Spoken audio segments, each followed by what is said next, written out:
Good afternoon, and thank you for being here today to discuss the President's fiscal year 2021 defense budget request.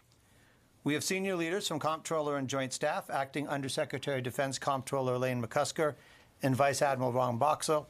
They are here to brief you on the details and take your questions. So I just want to open with an overview of where we have come from and where we are going. Consider the state of defense at the beginning of this administration. DOD had been operating for 5 years under destructive spending caps, which left the department with a significant funding shortfall and resulted in the smallest military since 1940, key munition shortages, low readiness rates in key combat units, and an urgent need to rebuild our nuclear deterrent. At the same time, we are grappling with a new warfighting environment, given the reemergence of great power competition from Russia and China and the rapidly changing nature of warfare. One thing had become evident. Wars of the future were going to be radically different than the short conventional wars and protracted counterterrorism operations we have fought since the collapse of the Soviet Union. Future wars will be waged not just in air, on the land, and at sea, but also in space and cyberspace, dramatically increasing the complexity of warfare. To address this, we developed the new National Defense Strategy that shifted the department's focus to the high-end fight and reflected the changing nature of warfare. And thanks to President Trump's commitment to rebuilding the military and a bipartisan effort in Congress, over the past 3 years, the department received the significant funding increases it needed. Important progress has been made as a result. DOD has increased the number of Ready Brigade combat teams by 33%, raised readiness of our lead pacing squadrons by 35%, and increased the quantity of key munitions and equipment. We also restructured the department around the new nature of warfare. We elevated U.S. Cyber Command, created the Joint Artificial Intelligence Center, and established the Space Force. The FY 2021 budget request is the next step in implementing the National Defense Strategy and focuses on all domain operations. Now, this budget is a little different because the top line is flat at $705 billion for defense, no growth for inflation. That means that we had to make additional tough choices and major cuts in some areas in order to free up money to continue to invest in preparing for the high-end fight. Secretary Esper talked about some of the savings from the defense-wide review last week, and you'll see additional changes reflected in the presentations that follow me. But as a result, we have built an FY 2021 budget that addresses the challenges of today by first sustaining readiness and keeping faith with our 2.1 million military members and their families, and second, preparing for the challenges of tomorrow, recapitalizing our nuclear deterrence, strengthening homeland missile defense, and expanding our investments in critical emerging technologies such as hypersonic weapons, artificial intelligence, and autonomous platforms. To put this in perspective, last year's budget was the largest RDT&E request in 70 years, and this year's research request is even larger. We have been investing in these emerging technologies, and many are now being prototyped and tested, and as they're ready, we are poised to move them into production. In short, this budget invests in bringing the capabilities of tomorrow to life. The result is a budget that puts us on the path to develop a future force that will prevail in each and every domain, air, land, and sea, space, and cyber, leveraging the capabilities of each in a synchronized fashion while fighting seamlessly across them all. This is the force we need for the new era of great power competition, one capable of all domain operations that will deter our adversaries by being prepared to fight and win today and in the future. With that overview, I'll turn it over to my colleagues who will get you into the details. And again, thank you for coming today. We appreciate it.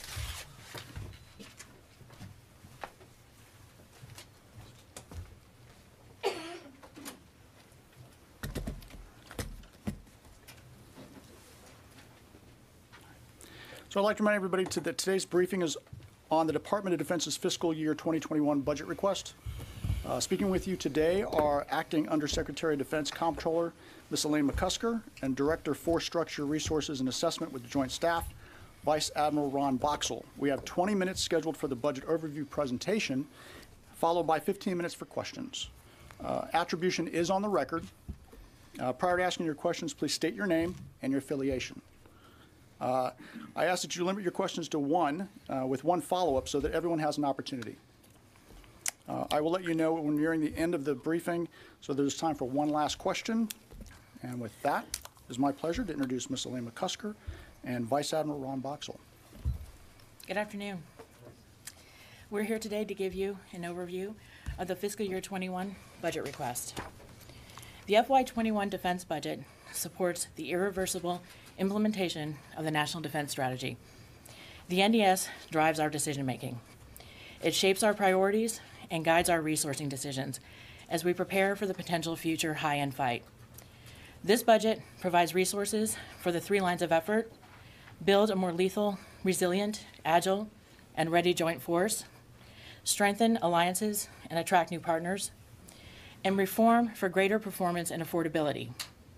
It also supports our service members and their families. To put the budget in context, I'd like to look back briefly at the last 4 years. FY17 and 18, our focus was on readiness and recovery as we worked to fill holes in service readiness and gaps in our force structure. In FY19, we began making down payments on lethality and recognition of the need to have full spectrum readiness in order to be able to respond to great power competition. Last year, in this room, we released our 2020 budget, which we are now executing. As the deputy just mentioned, this budget had the largest RDT&E request in over 70 years, and the largest shipbuilding request in 20 years. We made large increases in both space and cyber activities, all of which is advancing our progress in great power competition while supporting our continued operations against those who would attempt to bring harm to the American people and American vital interests. The budget we are submitting today builds on the last 4 years by continuing our focus on the NDS priorities of nuclear modernization and homeland defense, and while refining our focus on the cyber and space warfighting domains and joint enablers for all domain operations. We will keep our attention on long-term sustainable readiness while we shed non-core functions and better align resources to save money, manpower, and time for lethality. Here's our first number slide. Based on the spending limits established by the Bipartisan Budget Act of 2019, the President's 21 budget request for DOD is $705.4 billion. Compared to FY20, this amount flattens funding levels once we take out emergency funding for disasters. To live within the budget agreement levels and still advance recent gains in readiness and lethality, we've had to make some tough choices and realign some of our resources, which you will see reflected as we go through the rest of the overview. And I'd also like to highlight that, especially since we have a flat budget, on-time appropriation and authorization bills is what we need from our partners in Congress to make the best use of every taxpayer dollar. The FY21 budget supports the creation of a ready, agile, all-domain joint force with fully networked command, control, and communications. Our budget realigns funding harvested through reform efforts to our highest priorities and proposes legislation to better harness our buying power. We invest in nuclear modernization and homeland defense, space, cyber, and advanced enabling technologies while balancing with our priorities to sustain readiness, offer competitive compensation, and divest legacy in favor of future capabilities. I will now turn to Admiral Boxall to go over our NDS priorities and our warfighting domains. Good afternoon. Defending the homeland is the #1 priority in the National Defense Strategy. Our nuclear deterrent underwrites every U.S. military operation and is the foundation of the nation's defense and defense of our allies. The 2021 budget fully funds and modernizes all 3 legs of the triad with key investments in ground-based strategic deterrent, the B-21 bomber, the Columbia-class submarine, and nuclear command, control, and communication systems. Our missile defeat and defense investment promotes an expanded layered defense architecture that is flexible and adaptable and leverages space technology. The $20.3 billion missile defense budget includes $9.2 billion for the Missile Defense Agency, $7.9 billion in regional and strategic missile defense capabilities outside of MDA, and $3.2 billion in missile defeat or left-of-launch activities. Notable investments include development of the next-generation interceptor to replace the aging ground-based interceptor, doubling hypersonic defense investment, which includes hypersonic and ballistic tracking space sensor, the prototype development, and increasing capability and capacity of existing interceptors in a layered approach.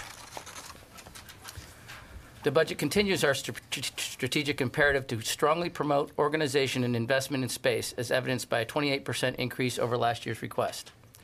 Our $18 billion investment will allow the U.S. Space Force to develop space professionals, space systems, and doctrine, while at the same time, the newest combatant command, United States Space Command, will wake up every day focused on maintaining our warfighting advantage in space.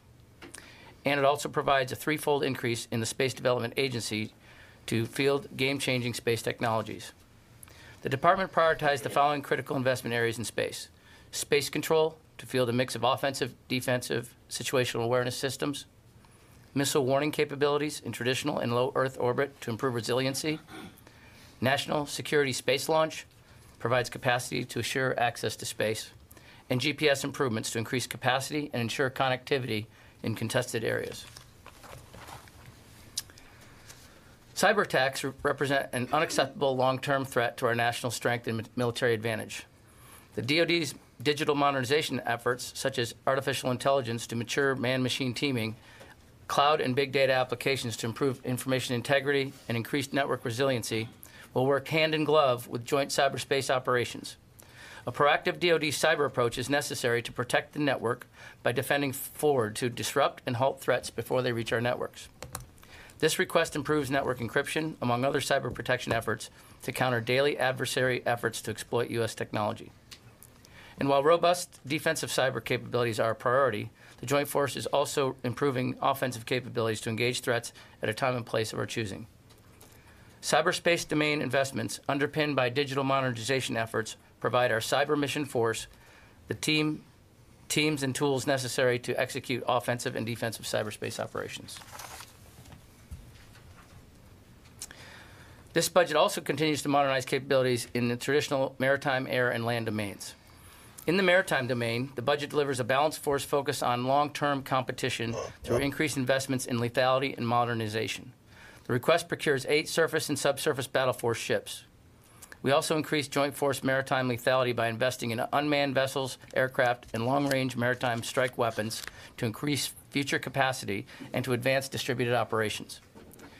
In the air domain, we procure 5th-generation F-35s while also fielding a cost-effective mix of 4th-generation fighters as well as the K-46 tankers who will field a fight. The services are also developing technologies for a next-generation air dominance platform to extend our air domain advantage well into the future. We increased land domain lethality by equipping the Joint Force with modernized vehicles such as Joint Light Tactical Vehicles and amphibious combat vehicles. We also increased individual soldier lethality by fielding next-generation squad weapons and soldier-integrated visual augmentation systems to provide combat overmatch in the last 200 meters of contact. Future operations in contested environments will be enabled by the Networked Joint All-Domain Command and Control Systems, or JADC2, capable of connecting any sensor to any shooter in any domain at any time. Investment in JADC2, when coupled with the increased capacity provided by distributed, manned, unmanned, and optionally manned platforms, will deliver lethality improvements that overmatch adversaries in an all-domain fight. Targeted investments in asymmetric capabilities will transition our current special operations forces to forces that remain dominant against VEO threats, as well as in contested environments against peer competitors. This budget is focused on the high-end fight. As we mentioned, we are building on last year's budget by submitting the department's largest RDT&E request ever. We have increased our investment in hypersonics by over 23% to $3.2 billion to support promising long-range, conventional, and advanced rapid response strike in each military department. We have updated our microelectronics strategy as trusted and assured access that is orders of magnitude faster and more powerful than what we have today is vital to increasing our capabilities and pacing development for artificial intelligence. Our AI focus continues with nearly 8% increase for DARPA efforts and continues our AI Pathfinders of the Joint Artificial Intelligence Center and Project Maven. While any investment in innovation runs risk of an uncertain outcome, these select efforts are necessary to increase our competitive advantage against near-peer adversaries. Readiness remains a department priority. We continue to sustain and build readiness to ensure our forces are ready when we need them. $125 billion extends FY 18 to 20 Joint Force Readiness gains. We are committed to delivering ready forces by improving traditional readiness, modernizing service platforms, and implementing operational reforms to more prudently employ the Joint Force. Traditional readiness investment increased by $9 billion over FY 20, providing more funding for exercises, improved depot maintenance throughput, better logistics support, and realistic training environments to maximize force availability. The services also accelerate retirement of some aircraft, ships, and vehicles that overburden the readiness accounts, freeing up investment for modern forces that will spend more time in the air, sea, and field rather than the hangar, dry dock, or depot. Critical to optimizing readiness is the implementation of innovative operational concepts, the shift from a presence-based model to directed and dynamic force employment. The dynamic force employment concept aims to employ the Joint Force in a way that is strategically predictable but operationally unpredictable. DOD devotes over 24% of the budget to support our people. This is an increase of over $8 billion from the 2020 enacted position. The growth is driven by a planned January 21 military pay raise of 3%, increase in military end strength, increases in statutory military allowances, and growth in accrual costs for retiree pay and retiree health care. For facilities, the budget invests over $21 billion for military construction and facility sustainment, restoration, and modernization. We fund 83% of DOD facility sustainment requirements, over 80% for each military department, and over 90% of requirements across the defense health enterprise. The budget increases funding for military housing oversight by 82% over the 2020 budget request, which builds on the $141 million investment by Congress also in 2020. The budget also requests $446 million in FY21 for MILCON and O&M disaster recovery efforts. In conjunction with prior reprogrammings, supplemental funding, and emergency funds, this fully funds all known disaster recovery. This slide shows our military end strength request. You'll notice modest end strength growth in FY21 and across the FYDP. This increase responsibly grows the force to improve readiness, modernization, and lethality. The FY21 end strength growth of roughly 5,600 personnel is driven by the transfer of 6,400 personnel from Air Force to Space Force. This transition will occur in expeditious, conditioned phases to best take care of our service members and avoid risk to current missions. Navy end strength growth of approximately 5,300 personnel reflects the force structure increase. Marine Corps end strength reduction aligns with their divest to invest strategy aimed at building a more lethal corps. Growth over the FYDP of approximately 19,000 service members reflects an increase in the reserve component end strength driven by military technicians moving from full-time active guard and reserve. Army total force growth to improve readiness and implement cyber and multi-domain operations, and Air Force growth to asymmetric advantage areas such as cyber and joint all-domain C2. The next three slides list some of our major investments in nuclear deterrence, missile defeat and defense, aircraft, shipbuilding, space, ground, and munitions. I'll highlight just a few. The department remains committed to fully funding nuclear enterprise recapitalization and sustainment efforts and has made additional investments in the FY21 budget request. This includes an additional $2 billion for the Columbia-class ballistic submarine, $2.8 billion for the B-21 bomber, and $1.5 billion for the ground-based strategic deterrent. For missile defeat and defense programs, the department plans to procure 40 sea-based interceptors, 168 advanced Patriots, and 41 interceptors for the Terminal High Altitude Area Defense Program. For aircraft, we have $11.4 billion for F-35 to continue engineering, development, and operational testing, and for the Block 4 Continuous Capability Development and Delivery effort. The program continues to accelerate an organic depot repair capability to decrease depot repair times while increasing aircraft availability rates. For shipbuilding, this budget requests 8 Battle Force ships, including 2 DDGs and 1 frigate, plus 2 large unmanned surface vessels. For space, the department is on track to procure 3 launch services under the National Security Space Launch Program.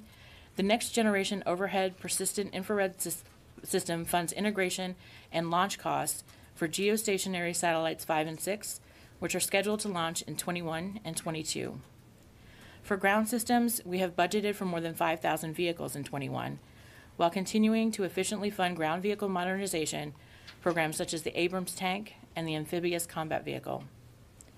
For munitions, we continue to carefully manage production and stockpiles. The JDAM stockpile is healthier due to our last 4 years of increased procurements. The SM-6 is being procured at the maximum rate of production, continuing a 5-year, multi-year procurement contract. So consistent with the 2019 budget deal, we are requesting $69 billion for OCO in 3 distinct categories: direct war, OCO for enduring requirements, and OCO for base. Direct war consists of combat support costs that we do not expect to continue once operations end. OCO for enduring requirements includes enduring in-theater and CONUS costs that are expected to continue after combat operations end. And OCO for base requirements fund activities to ensure defense readiness. Before we conclude, I would like to talk briefly about performance and stewardship. As we implement the National Defense Strategy and prepare for great power competition, inside a flat budget, we need to make the most of every dollar. This is why Secretary Esper personally led the defense-wide review to begin reforming the Fourth Estate, which is composed of all parts of DOD outside the military departments. The goal of this aggressive review was to free up time, money, and manpower that could be moved to our highest priorities. The DWR generated savings for reinvestment in lethality and readiness and identified activities and functions to transfer to the military departments. Also helping in our third line of effort, we recently completed our second department-wide financial statement audit, which covered assets of more than $2.9 trillion. It is doing exactly what we needed to do. It is finding problems that we are fixing. The data we are using from our annual audit improves readiness and cybersecurity. It helps us with data analytics that supports our decision-making. And finally, this is a look at our 21 budget request as compared to the 20 enacted budget by appropriation type and title. The budget request supports the implementation of the NDS and promotes security for the nation while meeting the needs of our most important resource, our people. And that's our overbrief, and we're happy to take your questions. All right, we'll start with, we'll start over here with Paul. I just wanted to ask about the Ukraine Security Assistance Initiative. Is the amount requested for that this year, how much is requested, and is it the same or more or less from last year? Yeah, we have $250 million for Ukraine Security Initiative in the budget request, which is actually the same as what we had last year. Okay, we're going to go with Aaron. Thanks. Aaron Meadow with Defense News. Just clarification on the nuclear stuff. You say $28.9 billion for nuclear modernization. In the briefing books that were given, it didn't quite add up to that from some of the examples that were there. I just want to make sure there wasn't DOE money in this total. No, this is DOD's money only. DOE's would have been separate on that slide I showed that had the total budget. There was 35.1. DOE's money is in there. Just 2 points, I guess, on the nuclear enterprise. 28.9 is kind of all appropriations for what we're doing in the nuclear enterprise. You may also see a $17.7 billion number, which is just RDT&E and procurement for the nuclear enterprise. And then specific to NC3, just because, again, it's the $7 billion here.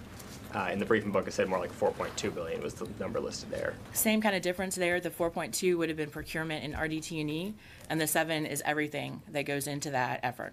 Okay. And Tom? Tom Squitier with Talk Meeting News. Thanks for doing this. Admiral, you mentioned the money for more air tanker fueling tankers. How does that match the need for those tankers? And is there relative figures for any type of maritime cargo vessels within DOD?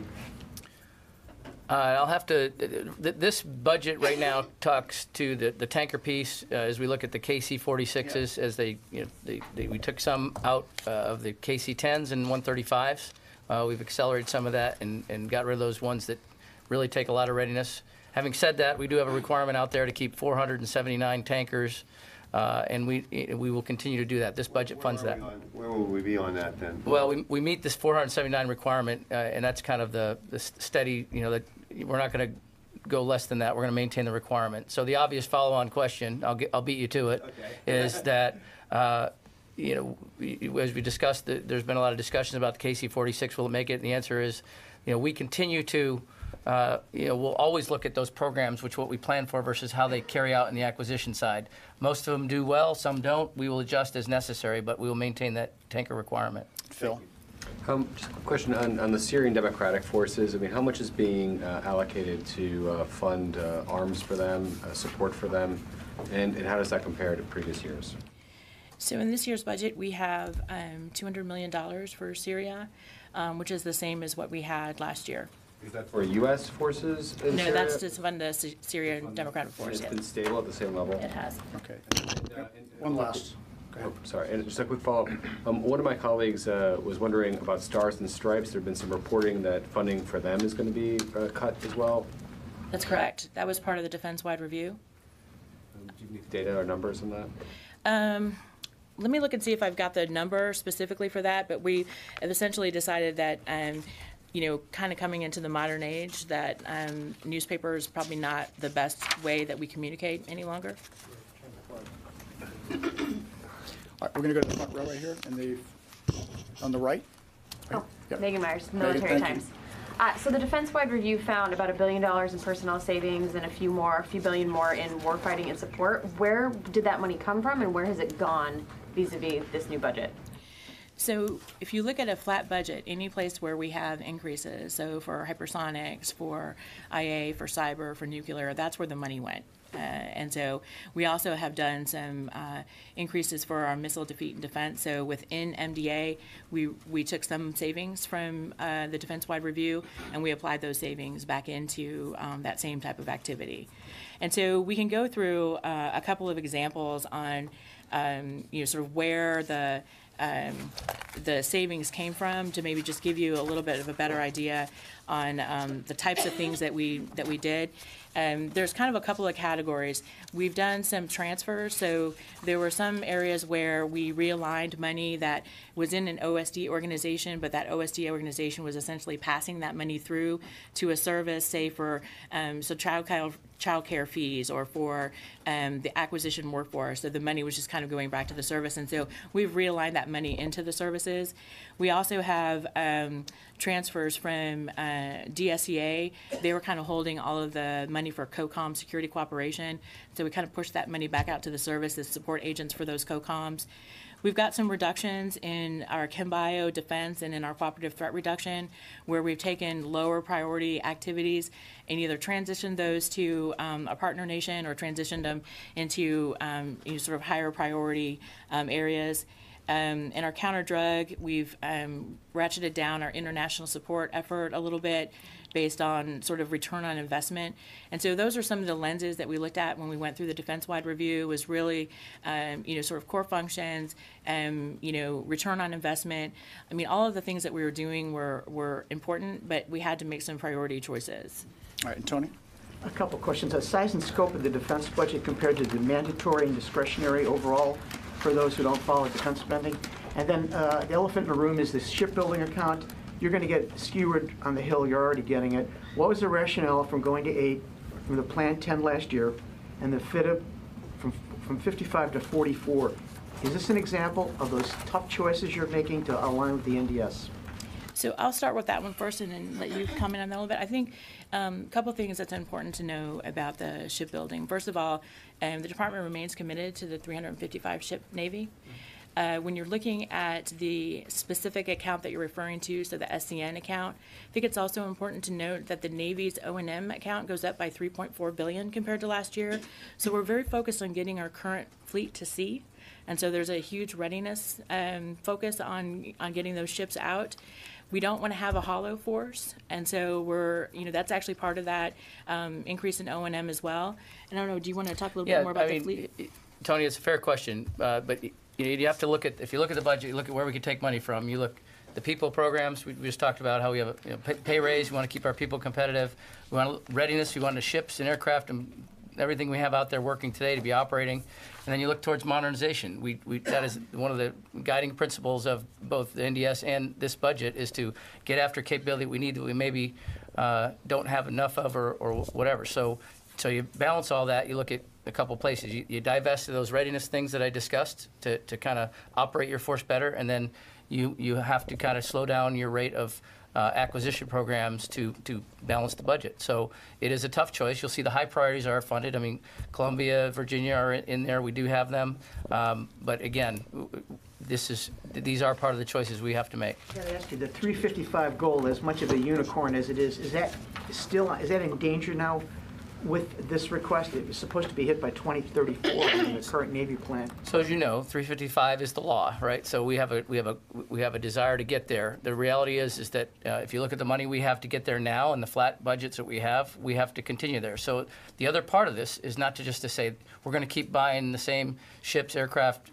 vehicles that we've done in the past. We have to look towards a new warfighting strategy, not a strategy, a concept of how we will fight. So as you see in this budget, there are also unmanned. There's a large unmanned surface vessel, optionally manned, as you may see it. And then you also have XL UUVs. There's other pieces of this that could provide not just better value, but better concept value when you look across the balance of manned, unmanned, wider platforms in a distributed, networked environment that's facilitated through the Joint All-Domain Command and Control. So this is work that will continue. This is the first step. But again, I think these are where we made the choices this year.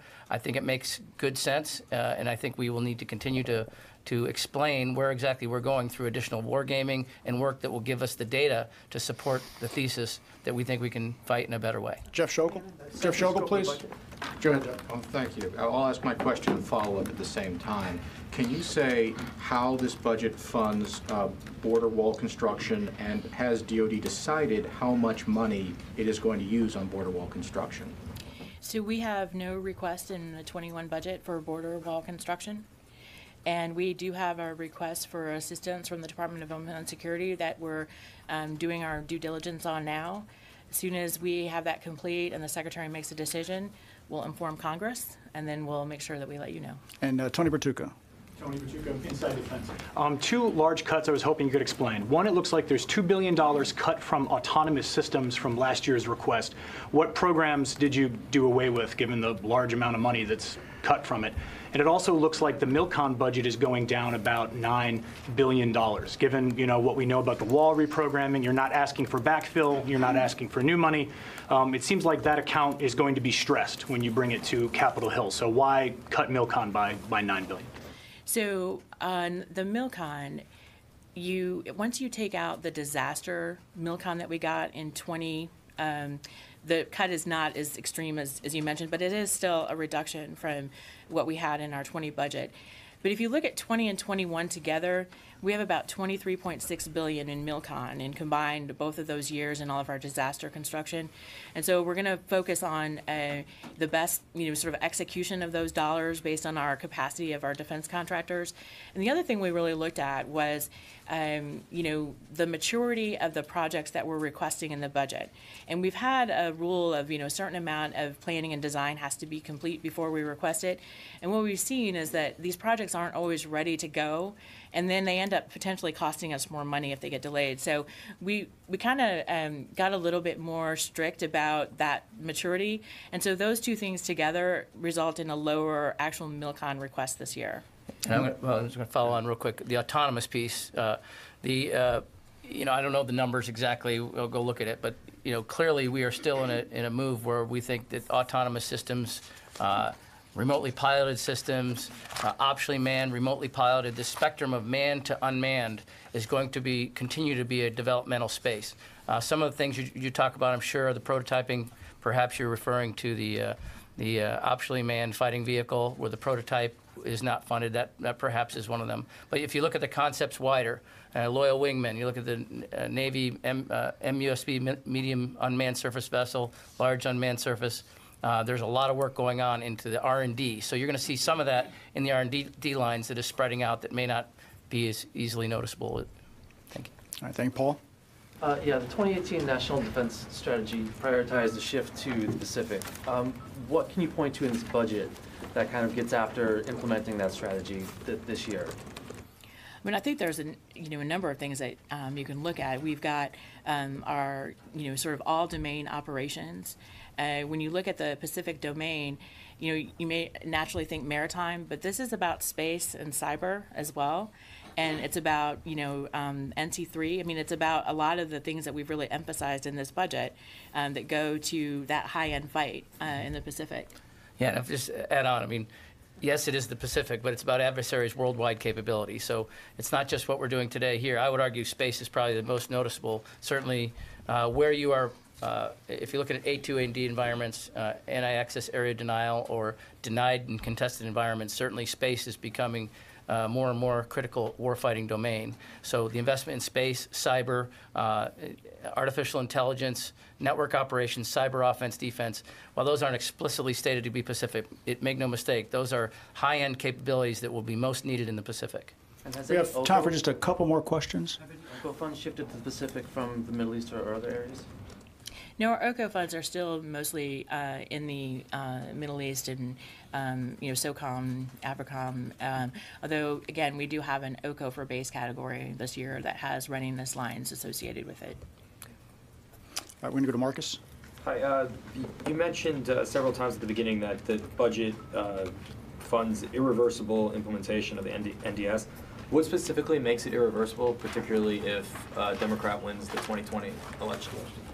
So I think you heard the deputy talk a little bit about this when he did his introductory comments on some things that we've done structurally and organizationally, which of course, over time could be reversed, but we've stood up Cybercom, we've stood up Space Force, we've stood up Spacecom, we've put a lot of investment into our enabling capabilities like hypersonics, like cyber and artificial intelligence. And those are the types of things that regardless of who is, I think, in charge, you would want to have U.S. competitiveness in those areas to face a high-end fight. And so I think those are some of the elements that I would say come behind irreversibility of that implementation. I think we're just going in one direction with, to go after the NDS. It doesn't necessarily mean, obviously, any budget you have anywhere is always, subject to, the congressional appropriation. But at the end of the day, as Ms. McCusker alluded, we are moving in the direction that we need to go after, kind of looking at our last few years of doing land wars and now looking forward to a higher-end fight against an adversary that will have higher capability. We're going to move on to Richard in the back, please. Richard. Ms. McCusker, you talk about shedding non-core functions. Can you be a little bit specific about where they might be and what the Secretary calls the fourth estate? And is there any move to cut military housing in any way? The department is fully committed to military housing. I think you heard me mention that we've got an 82% increase in our 21 budget for our oversight of military privatized housing, and so we're very committed to that. And you've also probably heard Secretary Esper talk about, kind of his fourth line of effort, which is people and families. And so we're not doing anything in our budget to take our eyes away from the important resource that our people are for us and our support for them and their families. But can you talk about shedding core functions within the four estate? Which ones get cut? So I think we've got a couple of things going on. I mentioned a few of them earlier. We've also got the right sizing of our medical treatment facilities and the implementation of that. We've looked at our boards and commissions. We have a number of boards and commissions that are not statutory, and so we've examined maybe getting rid of some of those that are of a little bit of a lower value for what we're focused on now. And then we've also looked at things that have changed over time. For instance, our support for foreign military sales is not really fully burdened any longer. And so we're looking at going back and making sure that as we reduce the rates on foreign military sales, that we're recouping all of our costs associated with that. All the people that work on those programs should be part of that FMS cost. So those are a couple of examples of things that we're doing. Okay. That's all the time we have for questions now. So I appreciate you. If you have any questions or any follow-ups, please get with me. I'll try to answer them for you. Thank you. Thank you.